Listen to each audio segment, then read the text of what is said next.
Okay, muli magandang araw sa atin lahat mga kababayan, saan man panig kayo ng daigdig naroon. Continuous po 'to na reaction natin 'no, sa naganap po na assassination attempt dito po kay dating Pangulong Trump na kaibigan po ni Pangulong Duterte. Actually, nagpahayag na po si Pangulong Duterte ng pagka-ano 'no, yung dismaya dito sa naganap. Lahat naman po ng leader 'no, ah, ano po, yung dismayado. So, pag-uusapan po natin 'yan, dapat po siguro pag-isipan po ng ating gobyerno na, 'yun pong kasi siyempre hawa-hawa 'yan, 'no? Baka nagkaroon po ng ideya sa nangyari kay Trump, dapat yung mga dating president lalo na po si Pangulong Duterte kasi nakikita namin sa mga maisog rally na yung mga naunang maisog, Davao, sa Cebu, mahigpit po yung seguridad. Pero sa iba parang ano, 'no, parang, ah, lapse na dahil hindi lang po ano, kakampi yung mga naroon sa pinagdadausan ng rally. Sana po ituring po natin na treasure 'no, yung mga katulad ni Pangulong Duterte kasi baka may makaisip na manggulo 'no. Ako personally gusto natin sumunod sa 'di ba, sa batas, sa eleksyon na magpapalit. Tapos sure naman tayo na ang papalit na pangulo si VP Sara. Sure na sure tayo before naganap 'to 'no.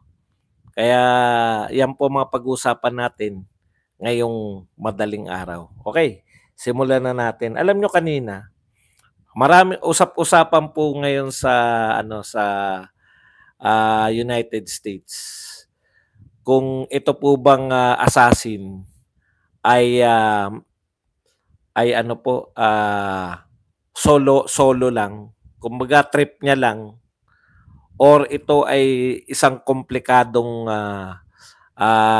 pangyayari na sinadya o inside job ng mga secret service. Yun po yung tawag sa mga bantay nitong mga matataas na tao. Ibig sabihin, tamang hinala na po yung mga ano no, yung mga mamamayan ng Amerika dahil grabe 150 yards. Hindi ako sanay sa yards, hindi ko alam kung gaano kalayo. Yung pag-meter yan, maano ko 150 yards lang daw mula dun sa yung gunman o yung assassin mula ron sa kinatatayuan ni Donald Trump. Tapos may mga lumalabas pa po na sakto. Meron pong mga nagpaalis dun sa 3 feet ang 1 yard. So 100 magkakaideya na tayo. So napakalapit daw nito no para hindi mapuna na may building, may rooftop doon, no? Masyadong lapse yung security. Tapos may lumalabas po ngayon na video na segundo lang po, hindi natin alam kung nagkataon lang na pinaalis yung mga civilian na direktang nasa likod hindi naman nasa baba ng stage direkta. Pinaalis nung may nagpaalis na secret service tapos putukan na. Sana nagkataon lang, no? Pero marami na pong hanggang ngayon yung kay JFK hindi pa rin po nasusolve, di ba? Hanggang ngayon hindi pa rin nila natutukoy. Ang dami na pong pelikula. So alam naman natin sa Amerika, no? Ang dami pong kapangyarihan. Hindi lang po yung nakikita natin na visible in power yung nasa White House, no? Bukod po sa White House, bukod po sa Senate at sa Congress, sa Supreme Court, meron pa pong tinatawag na Pentagon, no? Ang dami po na minsan mas makapangyarihan pa yung ibang mga powers na lalo na yung mga hindi kasi napapanood natin eh. Napapanood natin sa mga pelikula mismo, di ba? Sa mga pelikula ng Hollywood kung gaano kakapangyarihan tong mga agency na to. O kung ano pa man, no? Mga spy movies, di ba? Napapanood natin na hindi talaga yung American president yung masasabi natin na pinakamakapangyarihan, no? Parang meron pang mga powers. Tapos kung papansinin niyo pa yung mga pagmahilig pa kayong manood ng mga Spy Kids. Pag mahilig pa kayong manood ng mga anong tawag natin diyan, conspiracy theory. Yung mga pamilya-pamilya, sasabog din ang utak niyo na may mas makakapangyarihan pa sa presidente ng Amerika. Anyways, before to maganap tong assassination attempt, hinihintay lang natin kasi ang ano riyan, ang dami na nananawagan na magbitiw na sa wag nang tumakbo si Donald Trump. Mga Democrats din, no? Kumbaga mga kakampi niya, yung numero uno niyang importante po to sa mga tumatakbo yung nagre-raise ng fund, mga fundraisers, nananawagan na rin na ibigay na sa iba kahit na ilang buwan na lang, may chance pa kaysa kay pero pinagpilitan po ni Joe Biden na tatakbo siya. Parang walang magawa, no? Kaya sabi ko nga panalo na si Trump nito. Masaya tayo kasi alam natin yung epekto ni Trump. Matitigil yung mga gera no? Ayaw ni Trump ng gera-gera at napatunayan natin yan sa 4 years niyang pamumuno na marami siyang pinatigil na gera. Hindi siya solve sa mga gera-gera. Para siyang Chinese Negosyo, negosyo, negosyo yung utak. Pero biglang nagbago po yan, no? Bigla po nagbago yung lahat ng pananaw natin na pwede pala, no? Pwede pala nilang gawin ito. No? Kung hindi nila tatalunin si Donald Trump kasi sigurado na si Donald Trump sa mga umaattend na lang na rally. Sa dami na didismayang Democrats at sa mga papansinin yung dami ng umaattend ng rally ni Trump, talagang pampanalo na Pero ganun pala, no? Pwede pala sa isang iglap na mawala yung kalaban nila. No? Dahil lang sa yan nga yung assassination. Kaya hindi mo bigla ako nag-isip na dito rin sa Pilipinas di ba? Dito rin sa Pilipinas ganyan din yung sitwasyon Sigurado tayong mananalo si BP Sara sa 2028 Kaya nga yung pinaiiwasan lang natin yung manalo sila ng majority sa Senate dahil pwede sila mag-impeachment. At yan nga ang hindi napigilan ni Trillanes na ibulalas, no? I-impeach na tong crazy woman na to. Crazy woman pa ang tawag kay Sara Duterte. Bigla ko naisip, no? Anytime pala pwede, no? Pwede palang gawin talaga. Sana hindi po mangyari, no? Knock on wood. Pero maging aral po to na yung umaangal po ng dami ng security ni BP Sara, talagang pag-isipan nyo. Tsaka yung, hindi lang po kay BP Sara. Dapat po, pati kasama yung mga dating presidente, lalong-lalo na po si Tatay Digong. At yung security nila sana, yung tapat talaga, yung kanila talaga, no? Kasi pwede po talaga Pwede pong lahat gagawin para hindi makabalik yung mga Duterte. Sa dami po na nasagasaan, 6 na taon na hindi kumita. Sa dami sinagasaan ni Pangulong Duterte nung kanyang panunungkulan, kikinita na nila na si Sara Duterte.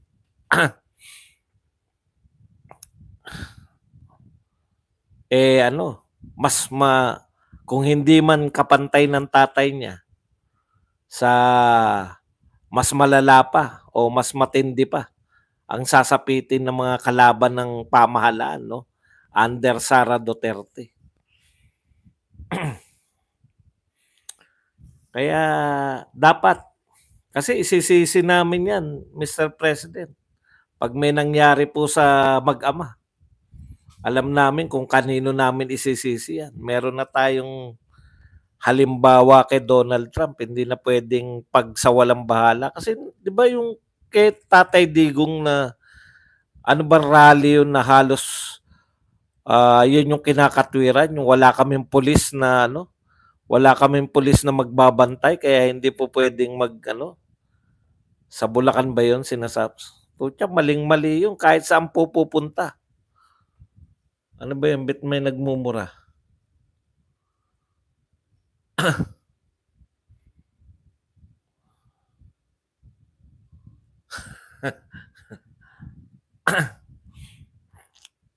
Protect Vice President Sara Duterte at lalong-lalo na po si Tatay Digong. Yan po talaga dapat manawagan tayo ng ganyan no hanggang sa 2028 kasi by 2028 manalo si Sara Duterte. Wala na yan eh. Yung threat kaya na nila yan. Nakakatakot kasi itong mga to. Biruin mo mga pulis nga oh. Speaking of police, no? Tignan niyo po itong mga pahayag ni Davao, dating Davao PNP chief na naging PNP chief ng buong bansa at ngayon ay senador, Ronald Bato de la Rosa. Hindi natin nabibigyan pansin yung no? Alam niyo sila naghinanakit eh. Si Sara Duterte, alam ko isa yan sa hinanakit niya yung ginawa niyo sa Davao City. 'Di ba? Parang masyadong malaking kagaguhan yung binababoy ninyo yung Davao City. Okay lang sana kung lahat napagtripan nyo Ito Davao City lang.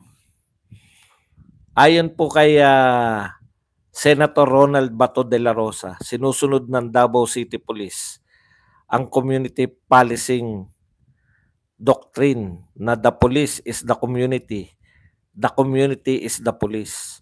Solid ang band ng police at community. Very strong. So hindi ka mahirapang magpulis dahil ang community mo very supportive to the police. Ang police naman ay mahal na mahal ng komunidad. Ang pagsaserve, ang pagpoprotect nila sa community ay parang kanilang sariling pamilya. Napakaganda ng samahan ng panahon ni Pangulong Duterte nung siya pang mayor. Talagang sobra-sobra all-out support sa ating kapulisan. So kung ang band ganon kalakas, kapag na-demoralize ang Davao City Police, made-demoralize din ang Davao City community dahil iisa lang yan sila. Tignan nyo, very practical, no? Mula po to sa dating PNP chief, no? Yung ginagawa po ninyo sa Davao City, demoralizing po yan sa mga pulis na naglingkod ng tapat, no? Nakaka-demoralize po yan dun sa mga kapulisan ng Davao City na dahil sa kanilang effort, pangalawa sa pinakatahimik na syudad sa buong Southeast Asia. Grabing achievement, no? Second, kung iba po ang Pangulo, kung hindi po itong Pangulo na to na sinuportahan ng mayor ng Davao ngayon at dating mayor ng Davao na vice president, yung mayor ngayon si Baste, sinuportahan yan. Marcos si Baste, si Pulong Marcos din.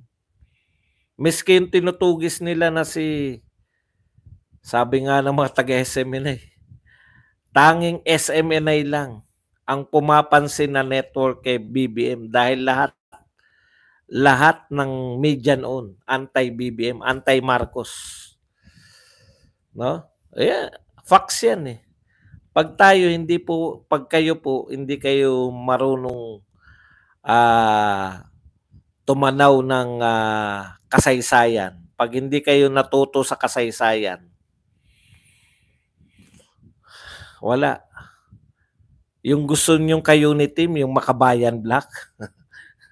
Yung gusto nyong ka-unit team, yung mga Dilawan at Kakamping. Anytime yan, bibitawan kayo. Gamitan lang kayo. Anytime yan. Si Pangulong Duterte nga, yung Makabayan Black o yung mga katropa pa nila na sa underground. Ginawa pang mga cabinet official yan ni Pangulong Duterte nung bago siya. Pinalaya niya yung mga matataas, yung mga nakakulong na matataas na official niya. Hoping na igagalang yung ano niya, yung kanyang pamumuno. Wala eh. Sa kanila talagang yung chance eh. Kaya nag-all out war na rin si Pangulong Duterte. Nag-NTFL kak eh. Nakabawi naman, bandang huli. Ganyan po ugali niya. Yan yung gusto nyo ka-unit team. Yung mga tapat sa inyo, kinampanya kayo. Yun. Sila Baste, si Pulong, tsaka tong vice president na to. Yung kanilang mahal na Davao City. Buti sana kung yung mga matataas yung krimen, nag-reshuffle din kayo ng mga tao dyan. Wala eh. Tanging sa Davao lang. Talagang tukoy na tukoy. Tama to sinasabi ni Bato. Demoralizing yan sa mga kapulisan na nililipat. Bakit kami nililipat? Alam nyo kung iba yung presidente, may award yan mga yan. Ina-awardan dapat yan. Kinilala kayo sa Southeast Asia na second safest city. Di ba?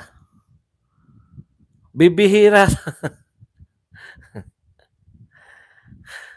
At susunod na po ma-demoralize yung mga mamamayan. Kung demoralize yung mga pulis, madedemoralize, parang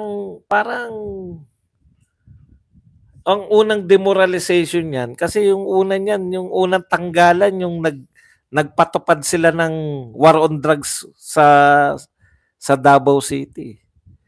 Parang ang pinararating na mensahe ng gobyerno sa Davao, bawal nang mag-conduct ng war on drugs.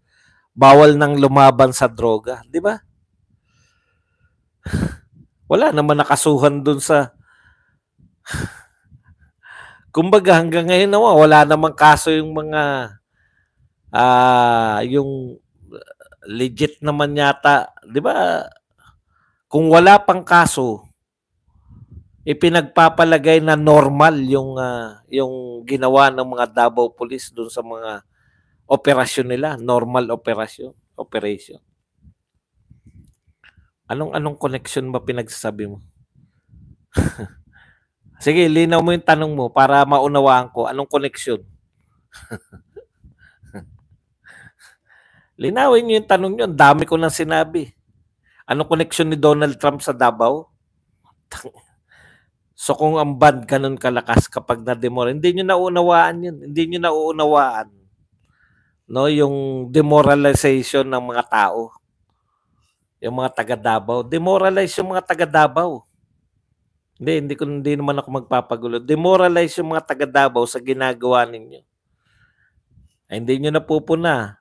Hindi na isa yan sa dahilan ng hindi pagsipot o hindi sisipot si Sara Duterte. O nabito pa yun. Talagang bibihira magbito yung batas pa ni Senator Bato ang binito. Okay. Presumption of norma na ginagawa nila ay normal duty. Normal yung nagpe-presumption tayo kung walang napapatunayan. 'Di ba? Parang kaya kita nyo wala na nagko-conduct na mayor ng war on drugs. Baka ilipat yung kanilang Masyadong takot na takot sa politika Masyadong takot na may magandang maganap at ma-identify sa mga Duterte.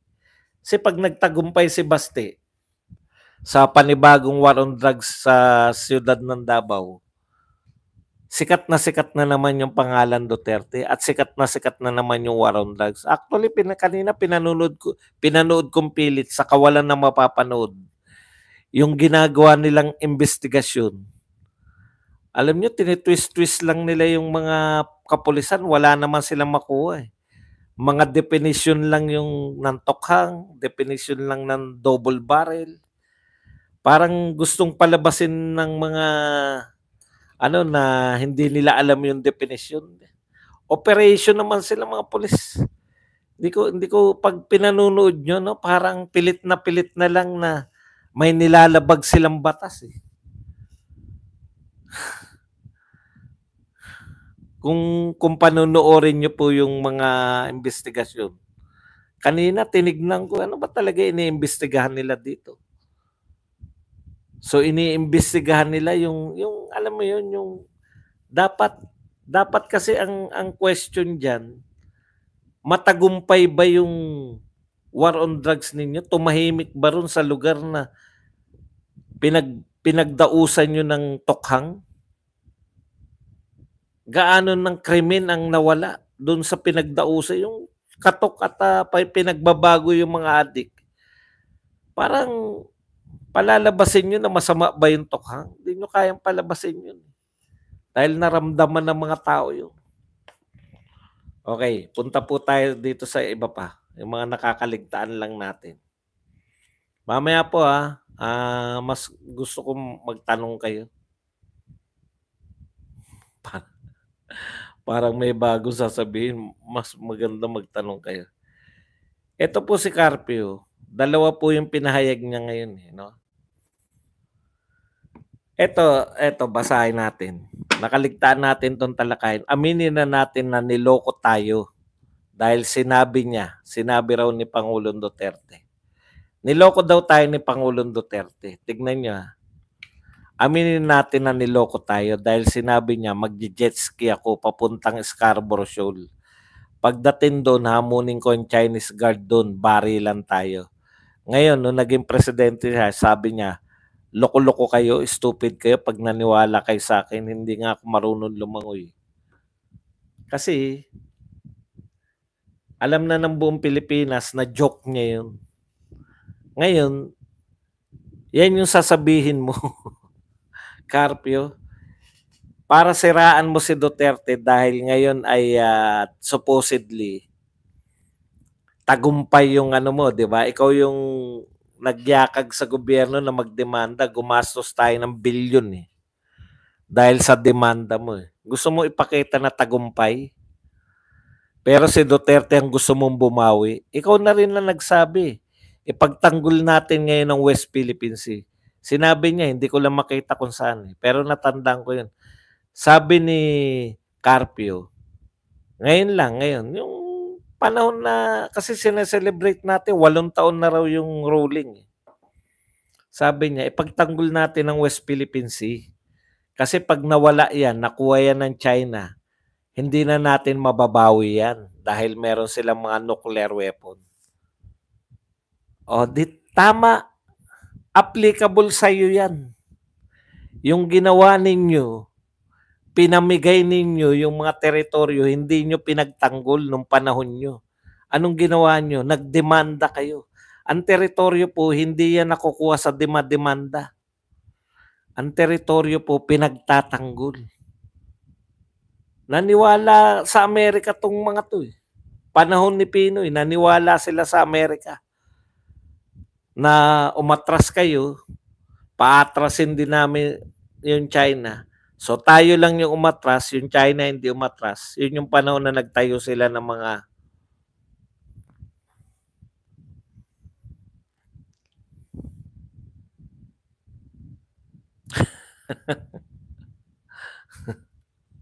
yun yung panahon na nakapagtayo sila na artificial island na ngayon ay mga base militar na. Ang gusto ni Carpio, nung panahon nila, nagdemanda lang sila. Ngayon, nung nanalo sila sa demanda nila, gusto ni Carpio, bawiin ni Duterte. Niloko daw tayo ni Duterte kasi hindi naman daw niya binawi sa pamamagitan ng jet ski. Kaya niloko lang tayo ni Duterte. Yun yung sasabihin mo. Dati kang justice ng Supreme Court. Ang katotohanan, tama yung sinasabi mo. Dapat pinaglaban nyo noon. Hindi yung nagsampa lang kayo na reklamo. Di ba? Pinaglaban nyo sana. Kay Duterte, ikaw na nga nagsabi, once na nakuha na ng China, mahirapan na tayong bumawiin. Gusto mo si Duterte, siya babawi. Hindi nyo nga napagtanggol eh. Ibig sabihin noon, nag-aagawan lang tayo, iniwan nyo, nakuha na nila. Tapos gusto nyo, nanalo na tayo, bawiin mo Duterte.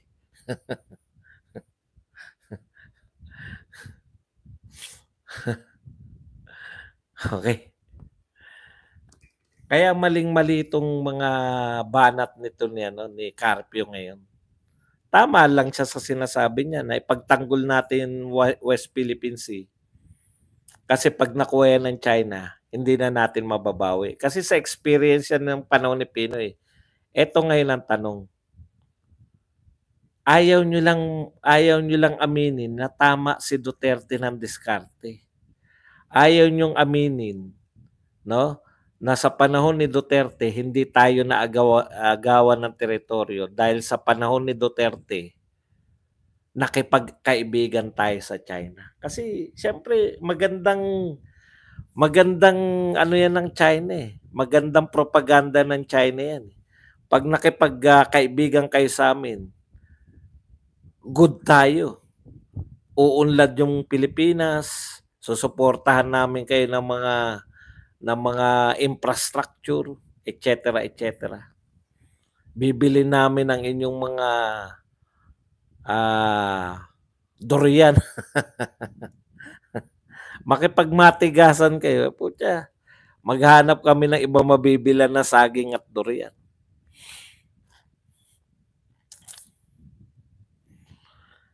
Ito naman, meron lang akong gustong nabasa ko lang to. Na-intriga lang ako. Parang tama ba siya? Parang kaya nag-research ako ng konti dito. Kala mo nag-research sa abogado. Sa lang. Sa chat GPT lang. May pakinabang din yung mga chat GPT. O, mamaya po kayo magtanong Ito last na to. Na-intriga lang ako. Tignan nyo.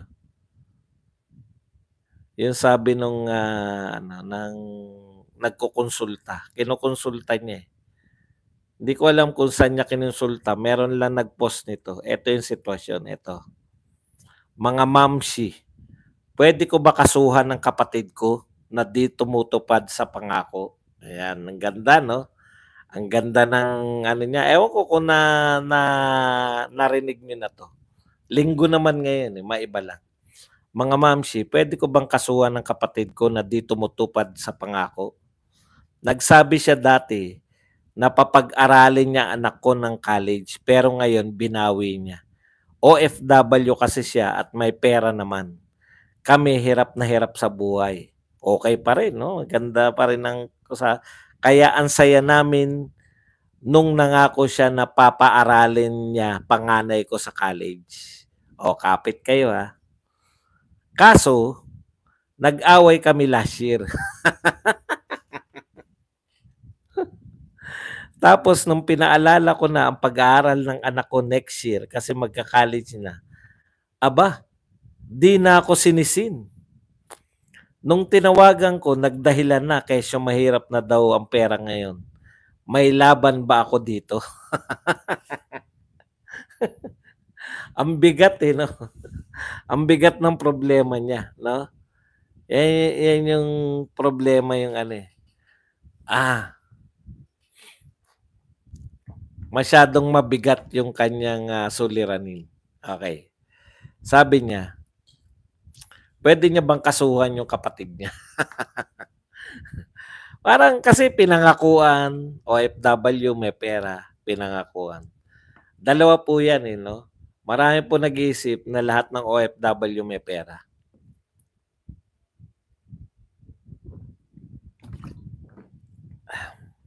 Ano ba 'yan? Ano bang problema niyong mga ano, may sinasabi ba si Gregory na ano, kakaiba na? Sino ngangay? Si Gregory, 'di ba ano natin 'yan, matagal na dito 'yan. Okey. Ah,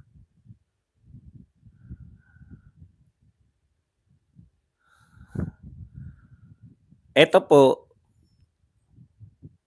mga mamshi, puwede ko ba kasuhan ng kapatid ko na 'di tumutupad sa pangako? Tindi 'no, pero ang dami pong ano niyan 'no, ang daming panyayyaring ganyan, 'di ba?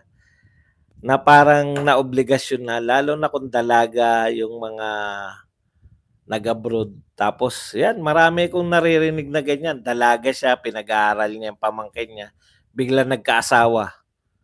Ine-expect nung pamilya na hanggang katapusan, eh, wala na, eh, may asawa na, eh.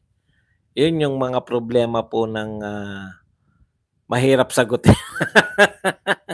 Pero sinearch ko naman, legally walang hindi binding 'no.